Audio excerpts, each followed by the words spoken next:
So for this very simplistic romantic DIY, I'm going to be utilizing three of these books from the Dollar Tree, and they're very similar in size, and it doesn't really matter that they're duplicates or what they are. I really just picked them up because of the hardcover backing and that they're all similar in size. And by the way, no books were harmed during this project. And so now I'm going to take the cover and use it as a template to cut out a piece of this craft paper. So to give myself some more leverage, I'm going to trace out about 2 inches over the size of my template to have some more flexibility. So after repeating that process 2 more times, 3 times in total, we're going to kick this back old school style like when we were in school, and we're going to wrap the books up with this craft paper. And these books are a tad bit slight off in size, maybe by just a smidgen, but that's what I wanted. So it's going to look nice once we wrap it in the craft paper. So now we're just going to start by removing all the covers from all the books. From there, I'm going to place my book down onto the craft paper, and I'm going to start making my markings for my fold simply by lifting the paper up onto the book and pressing my fingers gently and forming a crease with the bookmark. And so I'm just going to fold that flap up inwards on both sides, and that's going to give me my precise measurements. Okay, so after folding down our sides, we're going to place the book in the center, open up the cover, and you're going to slide that cover into the flaps that formed when you folded up those sides. It's going to create like a sleeve, if you will, and that's what you want, and you're going to slide your hard cover right into the sleeve. So here's what I'm left with after repeating this process on both sides. And this particular part is optional, but now once I have both covers slid into those sleeves, I'm going to secure it by using a little piece of transparent tape tucked into the corners just to keep it from sliding just in case. And that's about it. I'm going to repeat this process 2 more times for all three books. Okay, like I said, I went ahead and I took a piece of that transparent tape and I tacked it inside of the cover, inside the sleeve where it's not visible, and another little piece in the center. And I did it on all the sides, repeating the same process just so that that cover will not move anywhere. So here's what I'm left with after covering all three books. So as with most of my DIYs, I usually just wing it, and I'm a fly by the seat of the pants kind of girl. I don't really plan my things out. I have an idea of something and then I just try to make my idea come to life. So I have a few supplies off to the side that I imagine will work out for this project. So here I have some of this ribbon with some keys on it. I also have some of this lace ribbon from the Dollar Tree. I have some of this baker's twine, particularly fond of that black and white one. I also had some extra black ribbon in my craft stash and some of these adhesive hearts. I also have this little love stamp, and then this one with the hearts, and also these other stamps with flowers and such. So I'm just going to play around with the variety of these things and see what I can come up with. So I gotta tell you, I'm not impressed with these little Dollar Tree stamp pads and stampers at all. This one here was a total fail, completely dry. That's trash. And so I went ahead and I cut out this little hello word off of this stamp sheet here. And I'm sure this is not the way you do it, but I'm just pressing it into that ink pad just to try to get up as much product as possible because they're so dry.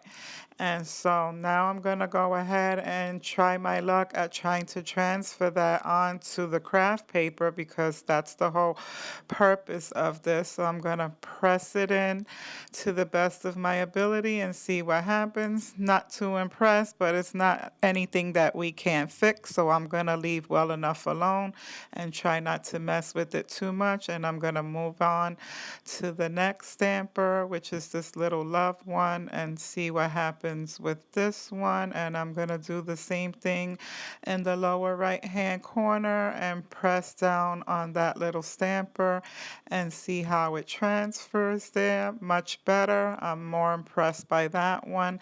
And so we're going to go ahead and follow the same steps with the bottom one, and I'm going to use the little hearts.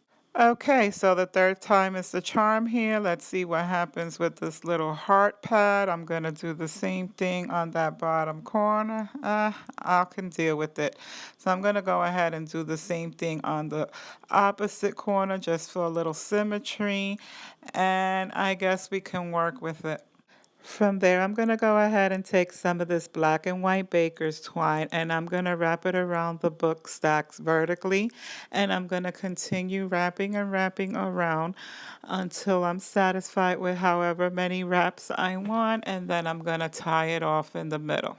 After tying it off into a bow, I'm giving it a little snip with my scissors, and this is the part where a set of extra fingers would have came in handy, but I'm just going to press on, and I decided to take some of this black ribbon that I had in my stash, and I'm going to wrap this one around horizontally, and to do so, I'm just going to start by sliding it underneath my stack and tying it into a shoelace bow. So here's what it looks like after tying off that black ribbon. So then I went ahead and off camera, I tied another little shoelace bow using this ribbon here with the keys. And nothing fancy, just the way you would tie off your shoelaces. And so I created another little bow, and I'm just going to tack it onto the black one simply by using a dollop of hot glue. Taking that hot glue gun right to the center of that knot, we're going to hit it with some of that hot glue. And we're going to try not to get too many webs all over the place, which is inevitable using hot glue. But anyway, we're going to smack that right into the center of that black bow. And you could totally stop at this point and it would be fine. But in the interest of Valentine's Day and it being romantic, I'm extra like that. So I'm going to try to take it up a little bit. And I'm going to use some of these little peel and stick Valentine hearts from the Dollar Tree. And I'm just going to stick them around the books in different areas. Okay, so I picked out a variation of sizes from small, medium, and large, and so I'm going to begin with placing the smaller version of those white hearts in the left-hand corner right here, and I'm okay with that. And then next, I think I'm going to put the largest one on the upper right-hand corner, and I'm simply just going to attach that right there next to those bows, putting it kind of diagonal. And so I think that looks cute. And then lastly, I'm going to put the medium one on the opposite corner as well. And there goes your trio, small, medium, and large. And so this is what I have so far, and I think that looks cute. Feel free to stop here as well, but in the interest of this being a romantic Valentine's Day craft, I decided to take this little rose that I got from the Dollar Tree last year, and it's meant to be a paperweight, I think. It just reminds me of Beauty and the Beast. It's a little glass rose, and I'm just going to tuck it away inside these ribbons here, and I think this is just the cherry on top of the cake, and it just took it up another notch, and I'm overall pleased with the way it came together, and I hope you like the way it came together as well. Stay tuned for the next craft. So for this next DIY craft, I have for you this little glass pedestal mug from the Dollar Tree, and it's just a regular glass mug. I also have one of these here white pillar candles, also from the Dollar Tree. And then I have some fragrance oil in the scent Fresh Linen, and this is totally optional. I also have one of these here wooden dowels that we're going to be using, and I also printed off 2 vinyl cutouts using my Cricut. So we're going to start by submerging that pillar candle into a pot with some water and placing it on the stove and allowing it to do its thing. After about 12 minutes, I'm just taking a craft stick and pushing down the remainder of the wax so that it could melt, and it's got about another 5 to 8 minutes to go.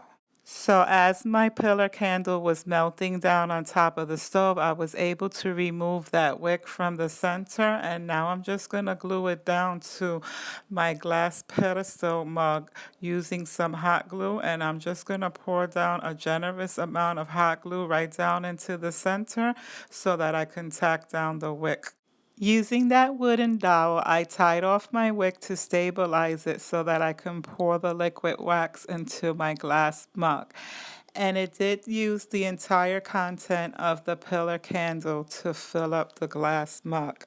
So now that I filled up my mug with the liquid wax, I'm now able to give it some scent with some of that fragrance oil just by simply adding a couple of drops right directly into the melted wax. Then I'm going to take my craft sticks and give it a little stir to blend those oils in together and allow it to set up and dry. So now that it's had a chance to set up and solidify, we can now remove that dowel and untie that knot that we made on the wick and give it a little snip right underneath that knot. And that's it. This is what you should be left with. So feel free to stop here. You have yourself a nice little glass pedestal candle. But as I showed you earlier, I did go ahead and cut out these vinyls using my Cricut. So I'm going to go and adhere my vinyl decals to my glass. After removing the transfer from its backing, I'm now ready to transfer that image onto my mug simply by laying it to the best of my ability in the center of the mug. Now you're going to see me fussing and fiddling with this quite a bit because of the curvature and the shape of the mug. It's not exactly laying flat and flush. So I'm going to be messing with this a little bit until I eventually get it to lay flat. So after rubbing that transfer with my fingers and going over it gently with my little squeegee Cricut tool and messing with it as much as I'm going to mess with it, I'm now ready for that moment of truth, which is to reveal my vinyl image. So coming in from the corner at a diagonal as per usual, I'm just going to pull up on that transfer backing until I reveal my image. And so now all that's left to do is repeat the same process with that other vinyl decal and place it directly under. So following the same steps as before, I'm just going to remove that transfer from its backing. And how I'm going to center this is I'm going to align that heart with the heart that's on top of the word with directly in the center. And because this vinyl is a little bit smaller, it makes for a little bit easier to align it and to get it to lay flat. And now for the moment of truth, we're going to reveal that vinyl as well. And voila, there you have it. And now you have yourself a cute little Valentine candle. Who would have thought that this was made from a Dollar Tree mug? And I'm overall pleased with the way it came out. You can definitely keep this for your own personal decor, or you can also give it away as a gift. You could also pair it off with a set of books that we created at the beginning of this video, and it would make like a nice little office decor, I'm thinking. Either way, comment down below how you would display it and keep on watching for the last DIY. So for the simplest 5-minute craft ever, I'm using one of these Dollar Tree desk decor top pieces that say Girl Boss on it. And I also have this chalkboard paper that I purchased at the Bullseye Playground at Target Dollar Spot for $3. And then I went ahead and cut out another vinyl using my Cricut that says Hugs and Kisses. Keep watching if you want to see how these come together. So the first thing we're going to do is remove that cardboard insert, and we're going to be using that as a template to cut out a piece of that chalkboard paper so that it could look like a little chalkboard against the white vinyl. And so this is going to serve dual purpose because we're not damaging the original sign, so we'll be able to flip it over in the future. So using this chalk writer marker from the Dollar Tree, I simply just traced around that cardboard template to get the shape that I need to cut down to size. And to secure that chalkboard paper, I'm simply going to be using some of this Elmer's glue stick to tack it down. And it's just regular Elmer's washable glue stick from the Dollar Tree, and I'm going to apply it directly to that cardboard. So after tacking down that chalkboard paper and applying the vinyl directly on top and rubbing it with my little scraping tool, I'm now ready to remove that top transfer sheet to reveal my vinyl image. And I'm peeling back slowly. As you see, this is in real time. And voila, this is it. And now all that's left is to slide that little insert right back into its frame. And there you have it, as simple as that. Voila, you now have yourself a cute little simple chalkboard display for Valentine's. And I hope you enjoyed it as much as I enjoyed putting it together.